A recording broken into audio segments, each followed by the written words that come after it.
नमस्कार दोस्तों, स्वागत है आप सबका भद्र आईएएस अकेडमी में। आज का डेट है 27 अक्टूबर 2023 एंड करंट अफेयर्स के न्यूज़ एनालिसिस का डिस्कशन में मैं शुभदीप आप सभी का स्वागत करता हूं। चलिए, सबसे पहले आज जो हम लोग न्यूज़ डिस्कस करने वाला है, यहाँ पे हम लोग बात करेंगे वर्ल्ड एनर्जी आउटलुक 2023 के रिपोर्ट। बहुत ही इंपॉर्टेंट रिपोर्ट है। अगर देख लीजिएगा एनर्जी सिक्योरिटी के टर्म्स में, एनर्जी का रिक्वायरमेंट्स जो क्या दुनिया में बढ़ा जा रहा है, और कहीं ना कहीं एनर्जी के से डायरेक्टली जो रिलेटेड है हमारा क्लाइमेट चेंज। क्योंकि अगर आप लोगों ने क्लासेस में शायद पढ़ा भी होगा that climate change, CO2 emissions जो मैक्सिमम हो रहा है वो कौन सा सेक्टर है, वो एनर्जी सेक्टर, राइट। तो यस, एनर्जी सेक्टर अपने आप में बहुत ही ज़्यादा इंपॉर्टेंट है, specifically from the perspective of civil services examinations, right. So इस रिपोर्ट में ये बोला गया दैट इंटरनेशनल एनर्जी एजेंसी के मुताबिक India is expected to have highest growth in energy demand over the next 3 decades. आने वाले 3 डेकेड्स में इंडिया में जो एनर्जी डिमांड होने वाला है वो हाईएस्ट होने वाला है। हाउएवर इस रिपोर्ट में ये भी मेंशन किया गया दैट इंडिया का जो इंडस्ट्रियल सेक्टर है वो 2030 तक कार्बन एमिशन 30% लेस एमिट करेगा, जो कि बहुत अच्छी बात है ना इंडिया के इंडस्ट्रियल सेक्टर के रिलेटेड, राइट। मोर ओवर, यही नहीं और भी अच्छी बातें सुनो। पैसेंजर कार जो सेक्शंस है ना, इसमें भी जो CO2 पर किलोमीटर एमिशन पहले होता था उसके मुताबिक 25% लेस CO2 पर किलोमीटर एमिशंस होने वाला है, राइट। तो अनडाउटेडली ये जो चीज़ें प्रेडिक्शंस किए जा रहे हैं इंडिया के बारे में, फ्यूचर प्रेडिक्शन, ये कैसे पॉसिबल है? यही इस इंटरनेशनल एनर्जी एजेंसी के जो रिपोर्ट है वर्ल्ड एनर्जी आउटलुक 2023, उसमें क्लियरली मेंशन किया गया है that these all the changes whatever is being going to happen in India, it is attributed to the government policies. और दोस्तों, कहा जा रहा है ये जो गवर्नमेंटल पॉलिसीज है इसने around it has lifted people out of poverty. मतलब इन सरकार के पॉलिसीज़ के कारण ही लोग गरीबी से बाहर तो आए ही हैं, बट साथ ही साथ लोगों का जो क्वालिटी ऑफ लाइफ है ना वो भी काफ़ी ज़्यादा इन्हांस हुआ है। क्वालिटी ऑफ लाइफ क्या होता है? देखो, जैसे आपने देखा होगा, सोचो कोई एक पर्सन है जो क्या झुग्गी झोपड़ी में रह रहे हैं, जय जिसके सामने आजू बाजू सैनिटेशन प्रॉपरली नहीं है। वहीं पर एक दूसरा आदमी है जो क्या एकदम फ्लैट में रह रहा है, जिसके प्रॉपरली आजू बाजू जो है बहुत साफ सफाई है, राइट। तो दोनों के क्वालिटी ऑफ लाइफ में डिफरेंस क्या हुआ दैट इनका quality of life is better than इनका क्वालिटी ऑफ लाइफ। समझ रहे हो बात? तो again, quality of life enhance कैसे होता है? पैसों से। जी हाँ, अगर आप पॉवर्टी से बाहर आ रहे हो तो ऑब्वियस सा बात है आपकी क्वालिटी ऑफ लाइफ इनहांस होगी। बट साथ ही साथ इन सब सारे चीज़ें जो चेंजेस होंगी, इससे साथ साथ जो है क्लाइमेट कमिटमेंट्स भी हमारा देश एड्रेस कर रहा है। क्योंकि कोई भी नई जो टेक्नोलॉजीज़ का इन्फ्यूजन हो रहा है हमारे देश में, कोशिश की जा रही है that technology is eco friendly technology, कोशिश की जा रही है that technology is sustainable technology, कोशिश की जा रही है दैट वो ऐसी टेक्नोलॉजी हो जो क्या सर्कुलर इकोनॉमी को प्रोमोट कर सके, राइट। तो इन सब कुछ चीज़ें देखते हुए कहीं ना कहीं ये वर्ल्ड एनर्जी आउटलुक की जो रिपोर्ट है जो कि इंटरनेशनल एनर्जी एजेंसी के द्वारा निकाली जाती है, उसमें जो इंडिया का फ्यूचर प्रेडिक्शन है रिगार्डिंग द एनर्जी सेक्टर वो काफ़ी ज़्यादा ऑप्टिमिस्टिक बताया गया है, राइट। इनफैक्ट ये भी बोला गया दैट ओवर द पास्ट जो 5 साल में देख लीजिएगा इंडिया में सोलर फोटोवोल्टाइक जो है that has accounted for nearly 60% of new generation capacity, which is again a leap from the past years data. कुछ डिफरेंट असेसमेंट भी की गई थी वर्ल्ड के बारे में, जैसे फॉसल फ्यूल शेयर जो है ना ग्लोबल एनर्जी सप्लाई में, वो कहीं ना कहीं 2030 तक रिड्यूस होने वाला है। जो कि अगेन देखो, अब रिड्यूस भी होगा कितना, अभी 80% अगर है तो वो तब 73% ही होगा, मतलब ज़्यादा 7% ही रिड्यूस हुआ। बट देखो, ये जो है ना ये एक ऑप्टिमिस्टिक डेवलपमेंट है, ये एक प्रोग्रेसिव डेवलपमेंट है, राइट, जिसके हम लोग को बिल्कुल तारीफ करनी चाहिए। यही नहीं, और भी जो असेसमेंट किया गया दुनिया के बारे में वो बोला गया that global energy related carbon dioxide emission जो है वो 2025 तक लेकिन पीक तक जाने वाला है, राइट। अब जब हम लोग बात कर रहे हैं इस वर्ल्ड एनर्जी आउटलुक के बारे में जो क्या रिलीज़ किया था बाय इंटरनेशनल एनर्जी एजेंसी, तो इंटरनेशनल एनर्जी एजेंसी अपने आप में क्या है उसके बारे में भी देख लेते हैं। ये एक ऑटोनोमस इंटरगवर्नमेंटल ऑर्गेनाइजेशन है जिसका मेन काम यही होता है दैट ऑयल सप्लाईज में सिक्योरिटी को इंश्योर किया जा सके दुनिया भर में। इसको फाइंड आउट किया गया था 1974 में, जिसका हेडक्वार्टर है पेरिस में, और इसके मेंबरशिप में 31 कंट्रीज़ है जिसमें India is not a member. World energy का आउटलुक को पब्लिश हर साल किया जाता है, और ये वर्ल्ड एनर्जी आउटलुक के थ्रू जिस रिपोर्ट के बारे में हम लोगों ने आज चर्चा किया, ये आउटलुक रिपोर्ट जो है कहीं ना कहीं क्रिटिकल एनालिसिस और इंसाइट्स प्रोवाइड करता है दैट दुनिया भर में एनर्जी का डिमांड क्या है, क्या होने वाला है, क्या सप्लाई है, क्या सप्लाई होने वाला है।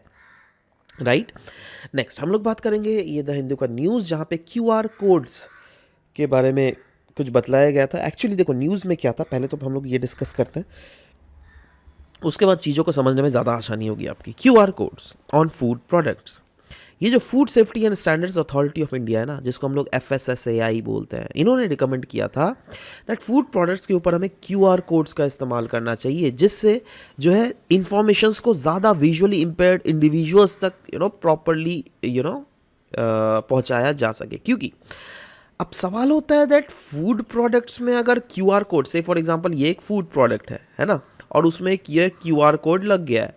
अब QR कोड से विजुअली इम्पेयर्ड इंडिविजुअल्स को क्या हेल्प मिलेगा? देखो मैं बताता हूँ, से फॉर एग्जांपल आप विजुअली इम्पेयर्ड पर्सन हो तो of course you can not see anything, right, but आप अपने मोबाइल से अगर वहाँ पर स्कैन करके फाइंड आउट करोगे तो QR कोड को स्कैन करके बहुत सारे इंफॉर्मेशंस आप ले सकते हो ना, समझ रहे हो बात?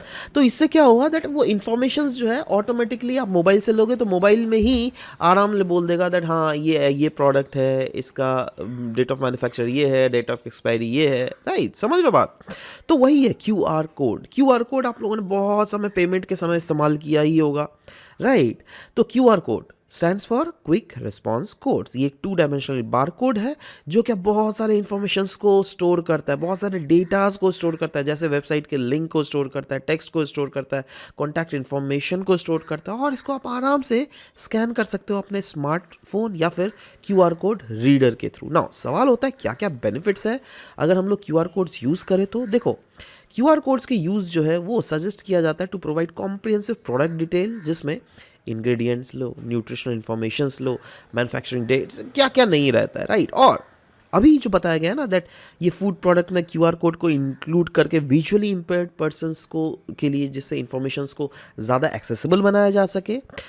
पता है ये क्यों किया जा रहा है? क्योंकि ये अप्रोच जो है कहीं ना कहीं कॉम्प्लीमेंट करने वाला है हमारे rights of person with disabilities act 2016 को, क्योंकि उसमें भी क्लियरली लिखा हुआ है दैट जो भी आपके कोई भी प्रोडक्ट्स में मार्किंग होगा या फिर लेबलिंग होगा, that should make sure that जो भी अपाहिज लोग हैं, जो भी दिव्यांग पर्सन्स हैं, राइट, तो उनको एटलीस्ट सारे इंफॉर्मेशंस को इजीली एक्सेसिबल हो सके। और इसी के लिए food safety and standard labelling and display regulation 2020 act वाला भी था, जो क्या सेट ऑफ रेगुलेशंस था FSSAI के द्वारा सेट किया गया था, जो भी गैप्स एग्जिस्ट कर रहे थे ना पहले के रेगुलेशंस में, उन गैप्स को फुलफिल किया जाने वाला था इसके थ्रू, राइट। जो क्या इंट्रोड्यूस किया था नया रिक्वायरमेंट, जैसे वेरियस इंफॉर्मेशंस होते हैं, न्यूट्रिएंट कंट्रीब्यूशन होती है, एक्सपायरी डेट, लोगो, सिंबल, ये सारे इंफॉर्मेशंस जो है आपके कोई भी प्रोडक्ट के लेबलिंग्स में होना ही चाहिए, राइट।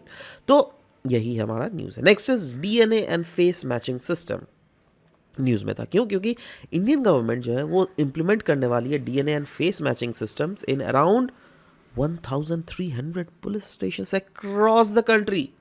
और इसको किसके अंडर किया जा रहा है? Under the criminal procedure identification act of 2022।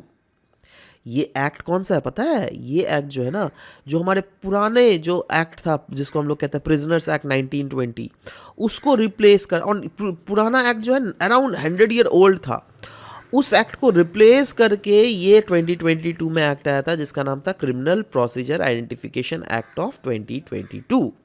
इसका जो प्रोविजंस है वो था to expand the scope of how to capture additional data. जी हाँ, इसमें फेस रिकॉग्निशन सिस्टम के जो एस्पेक्ट्स है उसको ऐड किया गया था। Now face recognition system in policing, ये होता क्या है?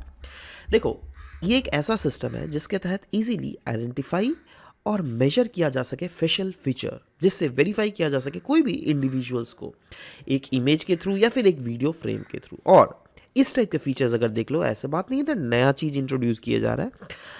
बहुत सारे स्टेट्स में ऑलरेडी इस टाइप के सिस्टम ऑलरेडी है, फेशियल रिकॉग्निशन टेक्नोलॉजी सिस्टम, जिसमें आता है तेलंगाना, पंजाब, उत्तर प्रदेश, उत्तराखंड, दिल्ली, ये कुछ कुछ ऐसे स्टेट्स हैं जहाँ पे ऑलरेडी ये सिस्टम्स इंक्लूडेड है। अभी तो इसका एम है दैट देश के 1300 police stations across the country इसको इंक्लूड हमें करना है। क्रिमिनल प्रोसीजर आइडेंटिफिकेशन एक्ट जो है ये कहीं ना कहीं पुलिस या फिर सेंट्रल इन्वेस्टिगेशन एजेंसीज को ऑथोराइज करती है दैट कोई भी जो इंडिविजुअल है जिसको भी अरेस्ट किया गया है उस इंडिविजुअल का फिजिकल या फिर बायोलॉजिकल सैंपल वो कलेक्ट भी कर सकते हैं, स्टोर या फिर एनालाइज भी कर सकते हैं बाई रेटिना या फिर इरिस स्कैन या फिर डिफरेंट अदर प्रोसेस के थ्रू। और national automated fingerprint identification system जो है ना ये भी एक एस्पेक्ट है इस न्यूज़ में, तो let's read about it. National automated fingerprint identification system ये है क्या? देखो, this is also a part of physical sample only, है ना। क्रिमिनल प्रोसीजर आइडेंटिफिकेशन एक्ट के अंदर जो फिजिकल सैंपल है उसमें तो फिंगरप्रिंट भी आता है ना, और फिंगरप्रिंट को एनालाइज करने के लिए ही ये कानून भी था, national automated fingerprint identification system. That's why he thought of explaining this to you so that आपको लिए ज़्यादा ईजी हो। नाउ ये जो एक ऐसा सिस्टम है जिसको मैनेज किया जाता है by national crime record bureau, है ना, और ये इंटीग्रेट किया गया है इनटू सीआरपीआईज एक्ट इम्प्लीमेंटेशन। ये जो पहले हम लोगों ने एक्ट का डिस्कस किया ना, ये क्रिमिनल प्रोसीजर आइडेंटिफिकेशन एक्ट, इसके अंडर इसको इंक्लूड किया गया। ऑफ कोर्स जब फिंगरप्रिंट के बारे में हम लोग बात कर रहे हैं तो ऑफ कोर्स इसको इंक्लूड किया जाएगा ही। नाउ इसमें क्या कंटेंट होता है? इसमें कंटेंट होता है फिंगरप्रिंट के डेटा ओवर 1 करोड़ पीपल, जिसमें एक्यूज्ड जो लोग हैं उनके भी डेटाज होते हैं और कॉन्विक्ट्स के भी डेटाज होते हैं, और इसको एक्सेसिबल करवाया जाएगा approximately 1300 police stations nationwide. और इसके नोडल एजेंसी कौन होंगी? National crime record bureau. और इसको असाइन किया गया with the finalising the standard operating procedure. मतलब नेशनल क्राइम रिकॉर्ड ब्यूरो जो है वो कोई भी क्रिमिनल रिलेटेड ऑफेंसेस जो हो उसके स्टैंडर्ड ऑपरेटिंग प्रोसीजर्स को सेट करने का दायित्व इन्हीं के पास है। ठीक है, नेक्स्ट हम लोग यहाँ पर बात करेंगे Bhutan and China boundary talks, जो क्या बहुत सालों बाद हो रही है। लास्ट टॉक्स जो हुई थी वो 2016 के बारे में बात मतलब 2016 को हुई थी, और अभी जो भूटान और चाइना है they have recently conducted their 25th round of boundary talks, जो क्या अगेन ये जो इम्प्रूवमेंट है बहुत बड़ी इम्प्रूवमेंट इसलिए बोली जा रही है क्योंकि 2016 के बाद ये पहला ऐसा बाउंड्री टॉक है, राइट। और इस बाउंड्री टॉक के बीच में देखो बहुत भीतर में ना जियो पॉलिटिक्स छुपा हुआ है, क्योंकि आप लोग का तो है ना इंटरनेशनल रिलेशंस। इंटरनेशनल रिलेशंस में क्या बोला जाता है दैट इंडिया का कोई भी रिलेशन कोई भी देश के साथ कैसा है, जैसे इंडिया का रिलेशन अगर पाकिस्तान चाइना से देख लीजिएगा बिल्कुल अच्छा नहीं है, बट वहीं पर इंडिया का रिलेशन अगर देख लीजिएगा भूटान के साथ, बांग्लादेश के साथ, नेपाल के साथ रिस्पेक्टिवली बहुत बेहतर है, जिसमें भूटान के साथ तो सबसे ज़्यादा बेहतर है, हम लोग ये बोल सकते हैं, राइट।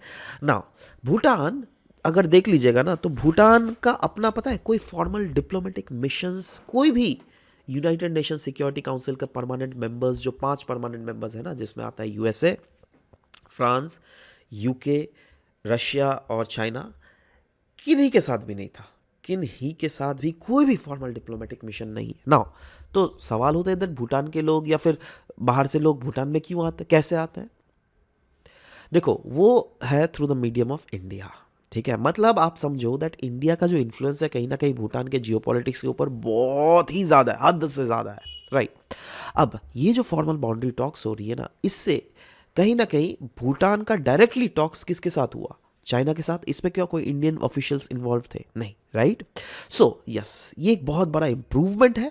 क्यों इंप्रूवमेंट, मैं इसको बड़ा इंप्रूवमेंट बोल रहा हूँ क्योंकि देखो एक भूटान तो एक छोटा सा एकदम चीटी सा कंट्री है, और वहीं पर आप अगर चाइना देख लोगे ये हाथी सा कंट्री है, राइट।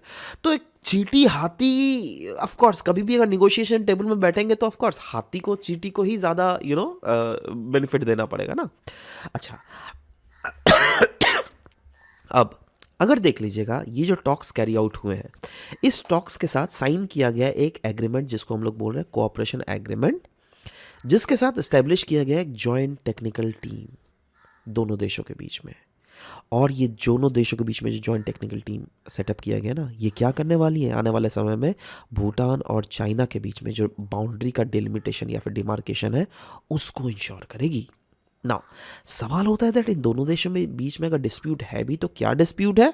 देखो ये है पूरा भूटान, राइट। अब देख रहे हो ये सब जो रीजन देख रहे हो ना, जिसमें आप ये जो ये वाला रीजन ये डोकलाम रीजन है, राइट। सो अगर हिस्ट्री देख लीजिएगा इनके डिस्प्यूट्स का 1950 से स्टार्ट हो रहा है, जब चाइना ने अपना मैप पब्लिश किया था जिसमें बहुत सारे नदर्न पार्ट को ये अपना बता रहा था, है ना।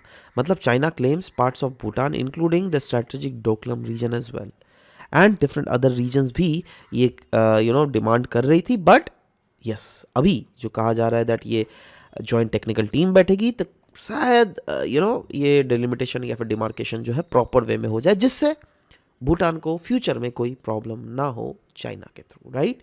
सो that's why we have discuss this very aspect of news as well. ठीक है, इसी के साथ आज का ये सेशन समाप्त करता हूँ। मिलते हैं आपके साथ कल के सेशन में। Till then bye bye, take care guys, thank you.